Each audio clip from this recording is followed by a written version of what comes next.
Welcome to our Sound for Video session. Today is the 25th of August, 2019, and today is a question and answer session. Had an interesting day here so far that has kind of changed the way we're going to do tonight's session. I posted my video over on my main channel, and within the first 100 views, somebody pointed out not a massive mistake, but something I needed to correct. So I had to pull that down and been working on that. So normally I try to put the questions up on the screen here. I didn't have time to finish all of that. So these first few will be up on the screen, but then we're going to have to switch later on. So let's see here. Let me just pull these things over and we're going to show our screen here. Okay. First question is from Kevin. He says, I will soon be recording a video podcast with about 5 guests and don't have a huge budget to get a dedicated mic for each person right now. What type of single microphone or setup would you recommend until we're able to invest in microphones for each person? Would a boundary mic be a good option or something like an omnidirectional Blue Yeti mic? I think you touched on a couple of good options. I don't know the Blue Yeti necessarily, but here is a boundary mic for those that are not familiar with this idea. This is a microphone that sits flat on the table like this. It uses the surface of the table as a boundary as part of its operating principle. So it works a little bit differently than other microphones, but you can basically set it down on the table and between a bunch of people and use that as a single mic to pick them up.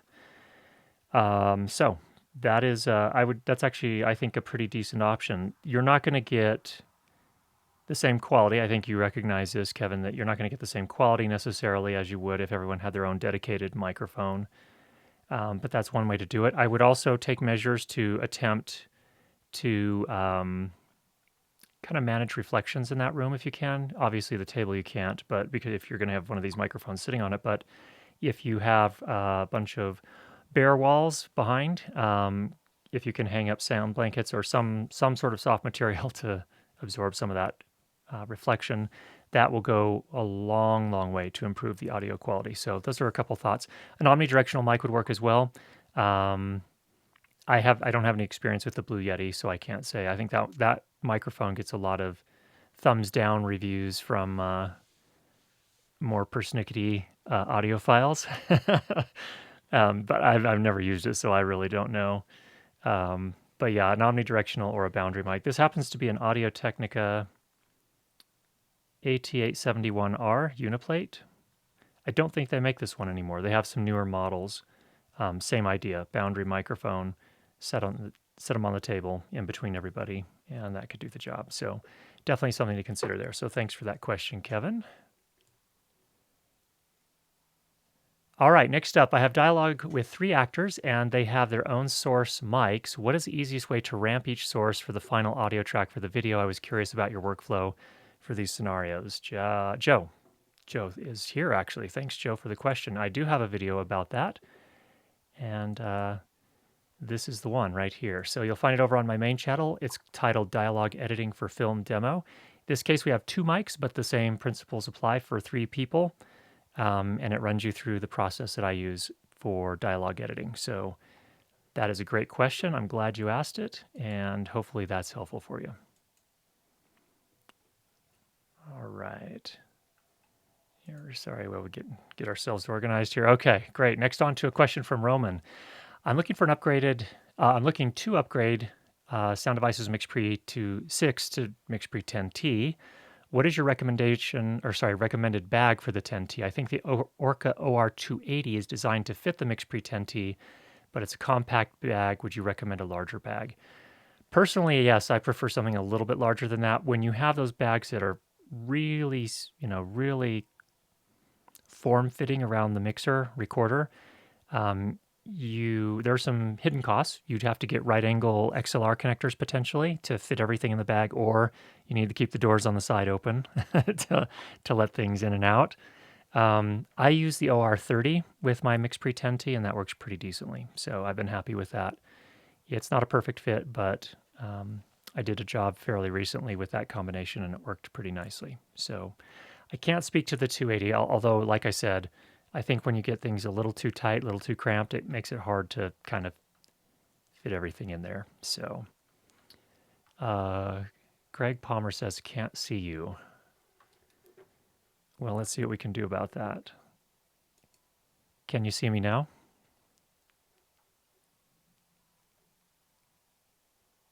Hopefully that'll come in. So, all right, let's move on to the next question here in the meantime from Aaron.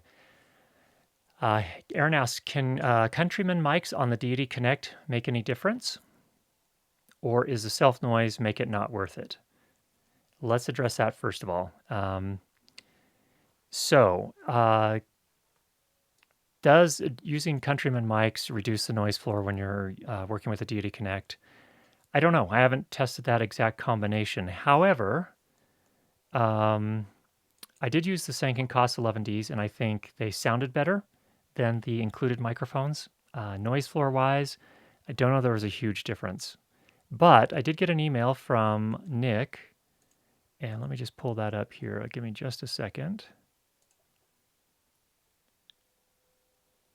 All right. Nick is someone, Nick R. I've been in correspondence with Nick over several months here. He contacted me recently. He and Alan over at SoundSpeeds have been working with the Deity Connect and trying to find a combination or settings that would result in the cleanest recordings there in terms of self noise, because the Deity Connect, from my perspective, has a little bit more self noise than it should. But in any case, he said, and if I hope Nick, this is okay if I read this, but anyway, he said this: it's been a while now that I've been using the Deity Connect, and we are several firmware versions in now. I don't know if you've used it recently, but there are several new features that are very useful, including the ability to turn up the latency to about 50 milliseconds to improve the stability in heavy RF environments. So what that means is just maintaining connectivity.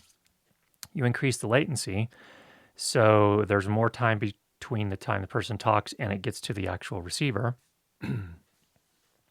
There are ways to compensate for that, but it does give you a little bit more stability in terms of maintaining a connection. He goes on, I have talked extensively with Alan at SoundSpeeds, and we have tested many settings that help get the cleanest performance with the self noise and avoid distortion from clipping. Deity recommends settings of plus 24 on the transmitter and minus 9 on the receiver, and while that is good for sending a softer signal directly to camera, we have found that the higher the output is on the receiver, the better the self noise. However, turning the receiver to max output results in distortion that doesn't otherwise occur with the same gain settings on the transmitter. That is, the distortion is originating in the receiver. Through testing, we found that plus 3 on the receiver still has enough headroom that distortion will occur. Enough headroom that distortion. So the distortion won't occur in the receiver, it will occur in the transmitter. The limiter has been much improved through the firmware, but we have found that the cleanest performance comes with the limiter disengaged. Plus 24 is a good starting point for a transmitter gain, and going up or down from there according to the volume of the talent and the sensitivity of the lavalier microphone used works well. The VU meters are much improved and more helpful when setting gain low. I hope this is helpful to you if you are continuing to test this system, because it resulted in a significant performance improvement over other setting combinations used previously that either had distortion or higher self-noise. Okay, so in summary, what you want to do is generally as a starting point, plus 24 on the input level on the transmitter and plus 3 on the receiver. And then you adjust the transmitter up or down depending on how loud the person's voice is that you're recording. So Nick, thank you if you are hearing this. That's super helpful, so we appreciate that. And so hopefully, Aaron, that answers your question. Well, maybe it answers your question. At least it gives you some advice in regards to the self-noise and the Deity Connect. Next question from Aaron was true peak versus peak. What's the difference, especially when deciding if you have enough headroom before export? All right, true peak. Peak measures samples. So the little tiny dots on a waveform, those are the actual readings that are recorded in a digital audio recording, the actual samples. In the real analog world, when you play back a digital recording, it goes through a digital to analog converter and then gets sent to the playback system, the amplifier and speakers and so on and so forth. In that process, when you have two samples, it's possible, if they're at the peak, let's see, these are two samples here, it's possible for the actual waveform to go above that. And so what True Peak tries to measure is where that actual analog waveform would be if digital were measuring it. And so it's important to definitely to use True Peak when you're deciding whether or not you have enough headroom at export. So normally, if you're going to be exporting into a lossy format from a wave format, you're going to want to leave at least a decibel of headroom above your True Peak measure, preferably a 1.5 if you can. But for most lossy formats, 1.5 dB will generally give you enough to so that when it's converted into the lossy format, you won't have any sort of clipping. So hopefully that's helpful for you, Aaron. All right. Next up, I'm going to switch back over to the screen here really quickly. Here's a question from Max. I've got a question that I can't really form an answer to. When I record dialogue, I've got the levels set so it's reliably under clipping. Sometimes, depending on project, I'll even let the MixPre limiters kick in a tiny bit. Why is it that when the audio is brought into Premiere, the levels are relatively low? The waveforms are never anywhere near 0 dB. I can set gain based on the peaks in Premiere, but if I'm peaking just under 0 dB while recording, isn't that an absolute measurement? Why doesn't Premiere see it that way? Is there a reason here, or have I just been doing things wrong this whole time somehow? No, probably not, Max. Thanks so much for the wealth of information you provide. You and Gerald Undone are my favorite YouTubers. Gerald Undone is a funny guy. I like him. Met him just this last April. All right. All right, let's talk about a few things here. So I actually had someone recently just ask me the same question, but the inverse. They were saying that even when they keep their peaks on the MixPre down to -20 on the meters on the MixPre, when they bring it in, it's heavily compressed and sounds overdriven. So I don't know the answer to that because that's not been my experience. But your question is a little bit closer to my experience, and I think there's a good explanation. Whenever you have dialogue recordings, there's quite a bit of dynamic range between the quieter parts and the loudest bits. And it's really only the loudest bits, and actually usually it's often only the transients. These are things like mouth clicks, certain parts of sounds of different words that we say that do the peaking and get anywhere close to 0 dB. So it's perfectly normal for you to bring audio into Premiere or Audition or whatever, and for it to seem way quieter than you thought it was on your recorder. That's normal. The peak meters, remember, I typically suggest it on a MixPre, for example, because it has very clean preamps and good clean analog to digital conversion. I usually aim for the peaks at -18-ish.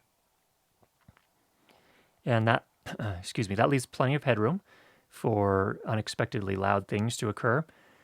And then when you bring that in, yeah, it seems like it's really quiet. In fact, if you were to measure that in loudness units full scale, oftentimes it comes in at -30 LUFS. So that's pretty normal. So that's absolutely normal. So the workflow that I'm talking about here is one where you will do post-processing. It is assumed that you will do post-processing because you're letting yourself leave plenty of headroom for the unexpected during the recording. When you bring it in, it's perfectly normal for it to sound extremely low, as people often describe it. And then what you do in post is you figure out, okay, how you do your loudness normalization. So that whole process we've talked about a whole bunch of times here. And I have several videos talking about that. If you just search Google for Curtis Judd loudness, you'll find several of them. Then you get the chance to make the choices, and you get to be able to, you can compress those kind of out of control transients and then bring all of it up to a very consistent, very loud, very present sort of volume. So, Max, I hope that's helpful for you. I hope I've kind of understood your question, and I think what you're experiencing is perfectly normal for the type of workflow that I'm normally describing. Now, if you're doing live streaming, you may need to push things a little harder. So, for example, here tonight, I'm using my MixPre 10T with my Shure SM7B. That's going out and then into my camera, Panasonic GH5S. And I'm pushing closer to -12 dB peaks here. This is not the loudest. This is not the same loudness that I would normally publish my produced videos at, but it's close enough so that I do have still a little bit of headroom, hopefully, and that, but it's running a little bit louder than I normally would. So we haven't hit the limiters a whole lot So, and again, normally the idea is you don't want to hit your limiters. You can avoid it. So, great question there. Okay, we're switching back here. That's all the time I had to put questions into there. So now I'm going back to all of the other questions that we have. Okay, so we had Aaron, Max. All right, next up, Tom Hedinger. Thanks for developing the course for the Zoom F8. You've helped me get up and running without needing to devote countless hours that I can't afford to lose to studying the manual. So excellent. I'm glad you found it helpful, Tom. I'm hoping that you or one of the other participants in the Q&A can help me find a YouTube or even text-based tutorial on configuring Reaper 5.x to interface with the Zoom F8N. I've searched the Zoom and Reaper forums, YouTube channels, and I've spent roughly 10 hours searching the internet, all to no avail. I'll be extremely grateful for any leads or suggestions. I would really like to take advantage of the F8's ability to snag the recording as it's on its way to the PC. That would give me 3 copies all at once, and it doesn't get any better than that. After you've had one of the two 128 gigabyte cards in a camcorder fail, you become a true believer that backups are priceless. Thanks for any help you can give me. Okay, many years ago I did use Reaper, which is a great digital audio workstation, by the way, but I have not touched it for years and years and years. And I don't work on a PC, unfortunately, so I don't have a lot of advice for you there. I would, of course, assume, but checking just to be 100% sure, that you have installed the Zoom ASIO drivers for the F8N. And then once you have those installed, it should just be a matter of configuring that to work with Reaper. So if anyone here in the comments knows anything about configuring Reaper in the Zoom F-Series recorders, that would be awesome. I mean. So anyway, so hopefully that's helpful for you, and best of wishes to you, Tom. All right, next up from Alejandro. Hi, Curtis. I'm considering getting a new pair of headphones for my location sound work. I'm currently using the ATH50X headphones from Audio-Technica and looking into getting the Bear Dynamic 770Ds or these others I've been hearing about, the Fostex THX00. Have you used them before? If so, please share your thoughts on them. I have not used the Fostex. The Fostex is an interesting company. Hi, Alejandro. Welcome back. We're actually talking about your question right now about headphones. I have not used the Fostex TX or THX00s. Unfortunately, I'd love to. Fostex has, when I was looking at buying my first field recorder, actually the Fostex were still quite popular. And I think once Zoom came along, I don't know what happened, but I think I know what happened. I think Zoom sold a whole lot more recorders than Fostex did. So I believe they're still in business, and obviously they're still making headphones. And I'd love to see them kind of update some of their recorders as well, because I think they were making some very good recorders that were very well respected amongst especially the audio recording community. So, or sorry, the music recording community. So, in any case, yeah, I don't know anything about the Fostex headphones themselves. Of course, I know about the Bear Dynamics. For production work, I generally use my Sony MDR 7506s still. I still really, really like those for production work. They're just so comfortable. I can hear enough through them, which is good, but they also isolate just enough so I can understand what's going on in the recorder. So if anyone else knows about the Fostex, please let Alejandro know. We'd love to hear any of your feedback on that. All right, next up from Luis. When combining my Deity Connect with a boom plugged directly into my F4, I notice that the waves are not in sync. I know the Connect adds from 19 milliseconds to 40 milliseconds as of the latest firmware delay to compensate for dropouts. How can this be fixed either on post-production or on the mixer itself at the moment of recording? Well, very good news. The F4, it turns out, has a feature to apply a delay to recording an individual track. And I believe you can find that. Which menu is it in? We just finished our F4 course, by the way. If you had not heard, we just posted a new F4 course. It is available over at learnlightandsound.com. That is my shameless plug for the night. But let's see if we can get the answer for you here. I believe it's either the input menu. Yes, it's the input menu and then input delay. And you can apply a delay, although You'll have to be careful. I don't think it goes as high. I don't remember if it goes to 50 milliseconds. I think it only goes up to 30. Yeah, it tops out at 30 milliseconds, but you can apply a 30 milliseconds delay to any individual input channel, and that would definitely be worth trying to see if that solves your problem for you. So, Luis, I hope that was helpful, and good luck on that. All right. Let's see. Next up. Oh, Roman has another question. Awesome. All right, Roman. I have an upcoming film project with mostly interior scenes, but some exteriors as well. I will have my new MixPre 10T with an Audio-Technica AT4053B with 2 additional capsules for interior scenes. The 4053B, which is the hypercardioid, which is one that I have, and I really like that one. And then the 4051, which is a cardioid. Might be useful for close-ups, I agree. But I will need to rent the exteriors kit, as my Rode NTG2 and Sennheiser MKE16 are not good enough. What is your recommendation? Just rent a standard set of Sennheiser MKH416 with a blimp. Will the sound be close enough to match with the Audio-Technica 4053B? I wouldn't worry too much about the sound matching when you're talking about different scenes altogether.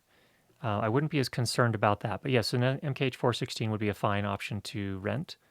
I think your options are going to be somewhat limited renting, unless you're close to one of the big sound houses like True or Gotham or Location Sound Corp or whatever. You may also have the option for a Sheps, like a CMIT 5U, which would not be a bad option as well. I think either of those will actually sound, so close that when you're cutting between scenes, I don't think it's going to be an issue. An MKH416 with a blimp would be a great option. If there's a Sheps CMIT 5U, that would be a great option with a blimp. Yeah, any of those would be just fine, I think. And I think you'd be pretty happy with the results there. 416 is a legendary mic. Don't think you're going to go too far wrong with that. All right, next up from Berber. I've got a question for tonight's Q&A session, which I won't be able to attend because of time difference in Europe.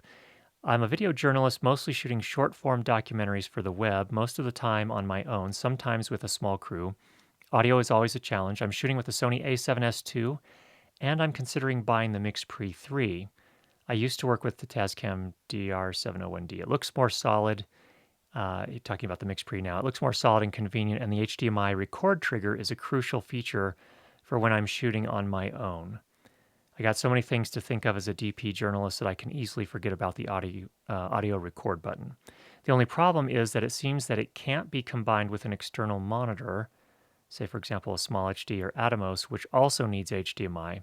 Is that correct, or do you know of a workaround? If the combination is not possible, would the newly released XLR K3M adapter kit be a decent alternative? I'm going to have to look that up. I don't know what that is. Does it offer enough quality for my situation? Thanks in advance. Okay, let's tackle the first thing first. Where did it go? Oh, here it is. Okay, we're going to share my screen here. Okay, I put up a video a while back on the channel called Workaround Found GH5 Atomos MixPre HDMI Timecode and Control. So there does appear to be a workaround. I will say this, it does involve an HDMI splitter, and it's clunky. I will tell you that. It's a lot of extra gear to make sure that you automatically press record on your recorder. So if you want to go watch that, and you'll have to read down in the notes, because initially when I put it up, it was an unsolved issue, and I had gotten a ton of questions on it. I didn't know the answer to it. I don't generally work that way, so I wasn't really, and I didn't have the budget to really invest in buying the gear to try and make it work. But if you look at the comments down below, there are several people who have found a way to make it work, and they identify some powered HDMI splitters that will help you get that working. So hopefully that is helpful for you. Okay, let's go over here to the live comments and see what we've got here. Peter Sinclair, the week's long wait is over. Welcome, Peter. Joe's here. Joe, thanks for your question earlier on. Andre, it's good to hear from you today. Kevin, yay, I finally figured out the freaking time zone thing. I'm here. Welcome, Kevin. It's really good to have you here with us. Art, good to hear from you again. And Greg, thanks for joining us. All right. Aaron is here. Hello. Hope you're well. And Alejandro joined us. Marcus, have you or your brother used the MixPre as a music limiter like outboard gear? Actually, Carrie did, sort of. We installed the music plug-in on the MixPre 10T, and he recorded a song. So he's not really using it as in lieu of other outboard gear, but he just all in this one little box, the MixPre 10T. He did apply the limiter. Yeah, the limiter definitely. So yeah, a little bit of experience with that. We weren't really using it in any sort of hardcore sort of way, just to if things got too loud to manage it, just like you would during production audio. So anyway, okay. Alejandro's having some. Okay, Alejandro's back. Welcome back. Kevin, MixPre 3. Being lazy, I'll ask you, does the MixPre 3 have safety tracks? How many mics at the same time with safety track? P.S. I bought two. How come I don't get that swanky shirt you're wearing? All right, a few different issues there. Kevin, no. From my understanding, the MixPre series does not have dual safety track recording or dual track recording, which is called different things by different manufacturers. The thinking is with the MixPre 3, it's really not necessary. First of all, leave plenty of headroom. You have a very, very, very clean preamplifier and analog to digital converter. You do not need to be pushing levels hard. So leave yourself plenty of headroom, and you don't need dual channel recording. First. Second, you also have very good, very high quality analog limiters in the MixPre. Another reason you don't need to record dual channel. So that's my frank answer. Today you can call me Curtis Frank because some people are a little offended when I say that, but I really want dual track recording. Well, I'm sorry, it doesn't have it. And I think from my point of view, I don't miss it. The reality with that dual channel recording, and don't get me wrong, it can be useful.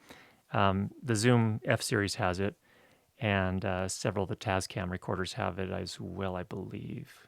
I think. Been a while since I used them, but that's a very heavy workflow from my point of view. But those are some thoughts there. Now, how come? P.S. You bought two MixPres. How come I didn't get that, or you don't get that swanky T-shirt that you're wearing like this? I don't know. I can't answer that question. I don't. I don't run sound devices. I just review their gear, and this is the only. I take that back. There are only two things that Sound Devices has ever given me: this T-shirt. Three things: this T-shirt, a couple of mugs that my daughter uses, and their time at either via email or at NAB when I wanted to interview them. So they've been very generous in that way. They've never given me any free gear beyond that. But I think, Kevin, you should contact them and ask for a free swanky T-shirt.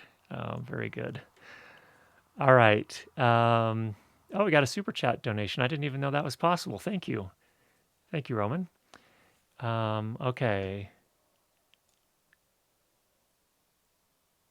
And Roman answered a similar thing about the MixPre. It does not have dual channel, but it does have a great limiters. I agree. And then Alejandro, I had no idea they had Fostex audio recorders as well. In fact, I don't know whether the headphones came first or the recorders came first. They do have audio recorders, although it's been a long time since they updated them. The lowest end one, the FRE3 or something like that, actually was very well renowned. It was about, this is reaching way back in my memory, maybe $600 or $800 for the recorder. It was only, I think, a 2-channel.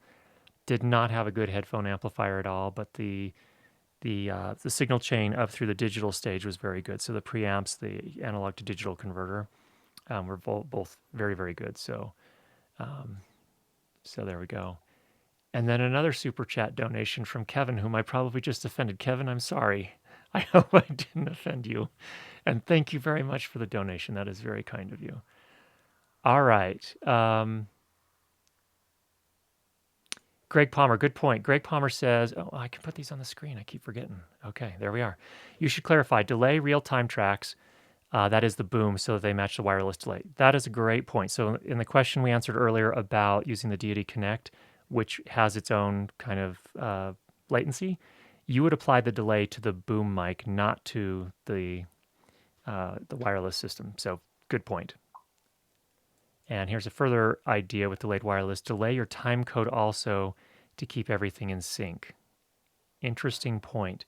So, Greg, I wonder, are you talking about using then how would you do that? Would you delay the time code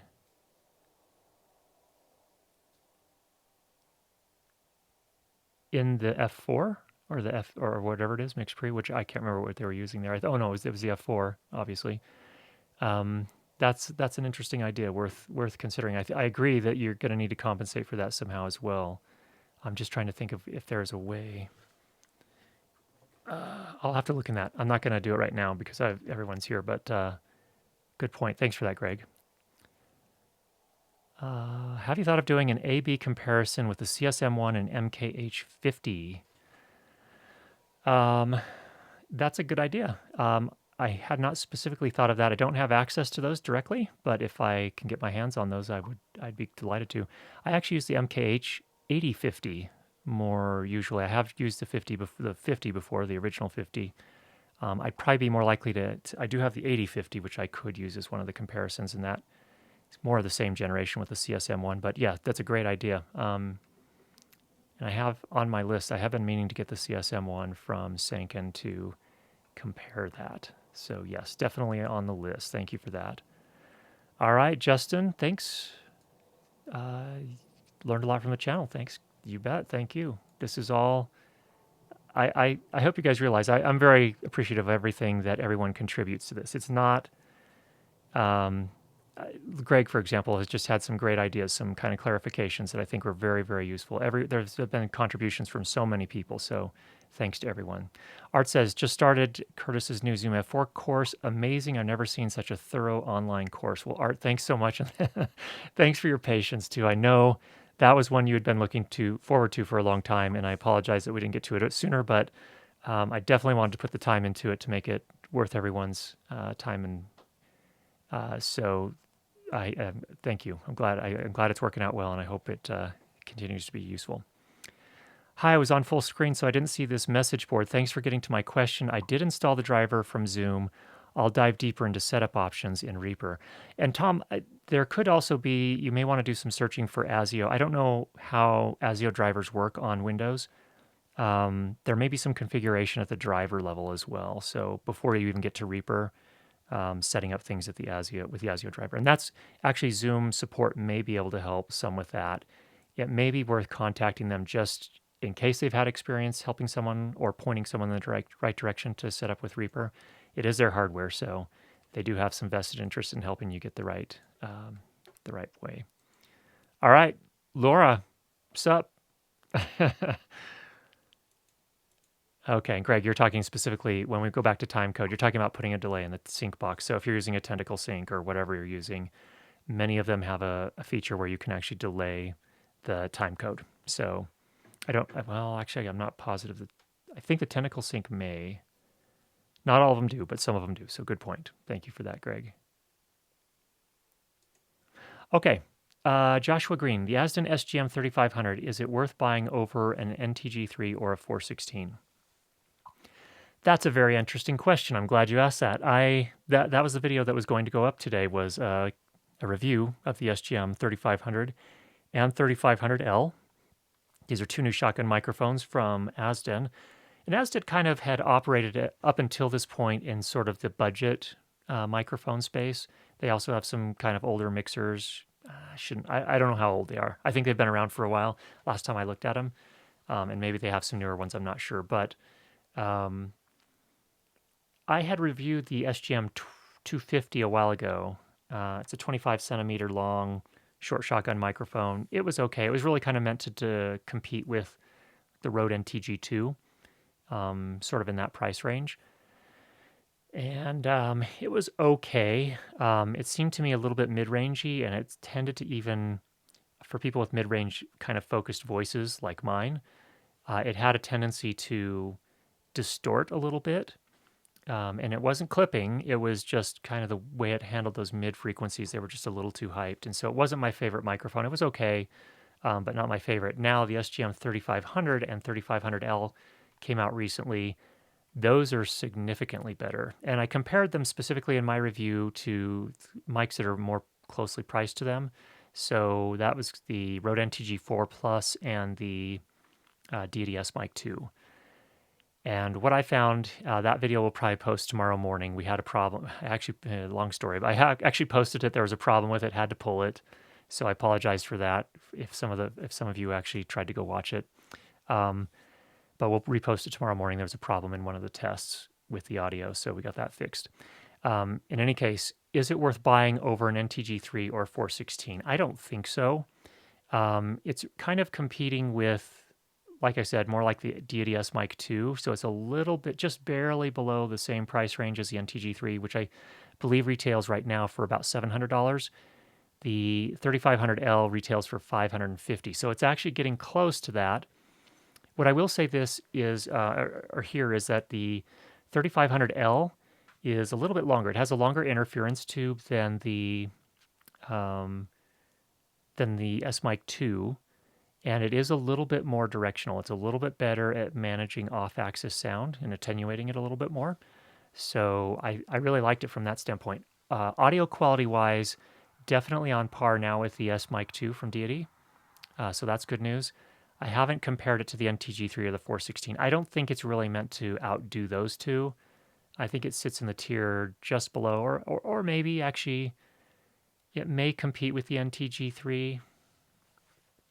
I think the NTG3, a lot of people consider that similar to the 416, but with a less focused polar pattern, is my impression. So there are some things to consider there. Good question, Joshua. Thanks for that. All right. What brand type of CF cards do you use on 7 Series sound devices? I use a SanDisk. Stand by.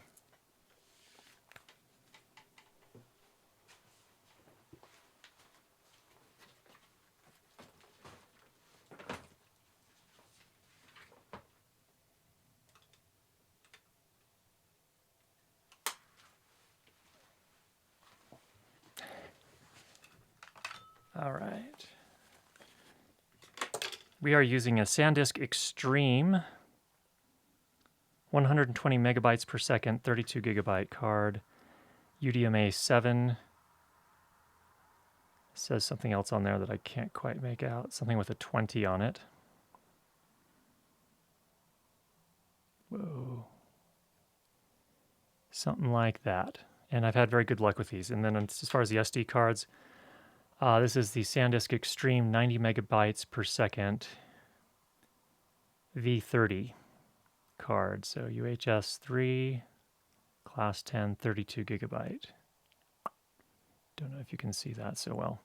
So that's what I've been using here with so far flawless results. Thanks for that.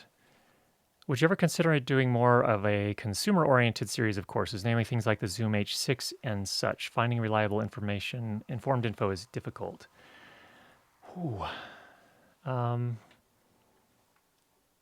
I think I would consider doing that. I think it's just an issue of time, so I have to find the time. Right now, what I've been doing is I take a week off from my day job to put together one of the courses, usually, is how it works. So I wanted to get the F4 because that was the most requested course up until this point. But I think you're onto an interesting idea, so I'll have to consider that. I'll need to go buy into Zoom H6 too if we're going to do that one. So good idea. Thank you for that, Aaron.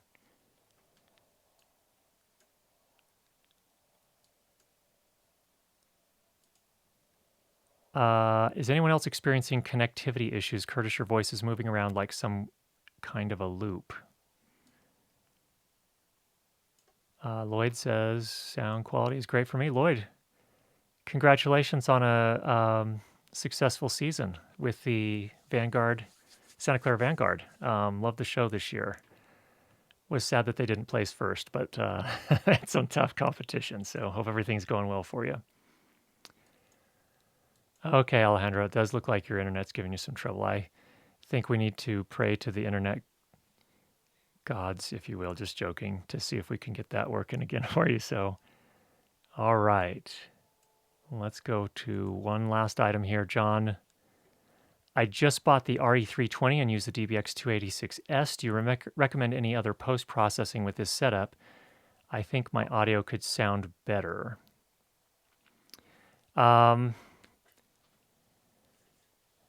With that, well, I don't know that I would, I guess it depends on what you're doing. If you're using that for live broadcast, then that's actually not a bad setup. I think that for me, so you'll notice I have the 286S here. I use that just for live streaming.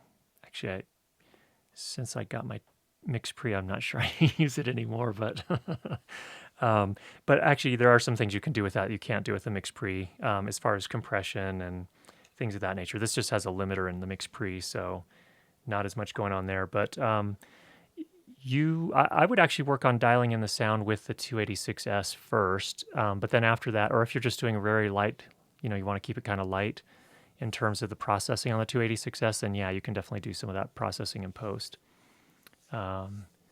So those would be my thoughts there. There's some it could go either way. It depends on how you want to work. If you would like to get everything done during the production, it's always better if you can, but if not, then you've always got post. So all right, Lloyd, thumbs up.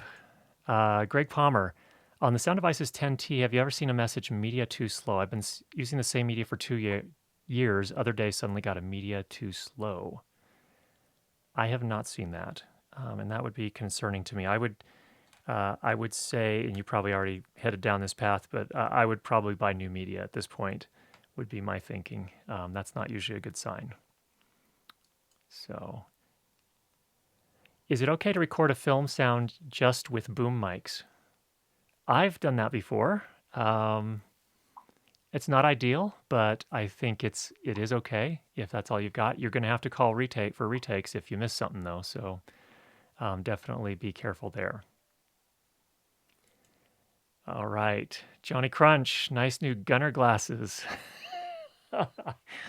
These are just cheap Amazon glasses. I don't even know what the brand name is. I apologize. I look for cheap glasses on Amazon. Just readers is what they are. So, Alan, it's good to hear from you. Welcome to the live stream here. All right. Alejandra is praying to the internet gods already, and to the audio gods, so very good. Any upgrade recommendations coming from the interior mic Samson CO2, budget up to $300? If I were you, I would probably hold on to that money until Deity starts shipping their new supercardioid, which I expect will probably be about in that price range. That would probably be your best bet. In the meantime, I think the Samson Samson is an amazing deal. I think it was about $120 for two of them. And it's not the number one choice of production sound mixers in the film and TV world, but it does its job. But yeah, for a substantial upgrade, I'm thinking based on Deity's track record with their small diaphragm condenser mics or shotgun mics, I think they're going to probably have a pretty nice option there in the supercardioid world. So some good things coming there. All right. Aaron, one last thing here. Thanks. Lots of people that use sound whose primary focus is voiceover that have to work a project from performance to mastering. I find myself binge watching you and Alan. Excellent. Well, I would like to do more voiceover myself. I've done just a little bit and really, really enjoyed it. But I think that's an interesting perspective too. And actually, it's not too different from film sound, really. So a lot of things shared in common there. All right. Well, I wanted to say thanks to everybody. We will have the new video up tomorrow morning going over the new Asden mics. Actually, before we go, Aaron had a recommendation here for you. Production Sound Texas. Rode NT55 are a nice upgrade from the Samson CO2. So worth checking out. I have used the NT5, which I think is the same capsule, but without all of the different controls. I think you have a high-pass filter and a pad on the NT55. The NT5, I think, if I'm not mistaken, is the same. I think it's the same capsule and the same voicing, but yeah, it does sound substantially better than the CO2. But if you're looking for more of a supercardioid, I think that's where the Deity may come in play. Any updates when Deity is releasing their WLAV Pro? I'm going to run out of camera battery any second here, guys, so I'm going to apologize in advance if that happens. I have not heard anything. I think there was a tweet the other day. Then I don't think they had. They're still working on prototypes, so they haven't committed to any specific date yet. I know, Kevin, you were asking them about that. So I don't know if you got a straighter answer from them, but I think basically, October. Kevin says WLAV is October, so looks like a little over a month here is what we're looking at. So that's good news. And Aaron says that there are interchangeable caps on the NT55. Okay, that could be a great option. So definitely something to look into. Production Sound, Texas. Aaron, you have a lovely voice. Educational video voiceover would suit you so much. And that's the kind of voiceover that I did. So it fits. All right, everybody. Thanks so much. Get out there, make some great sound, and we'll be back in touch with you again next week. Take care, everybody.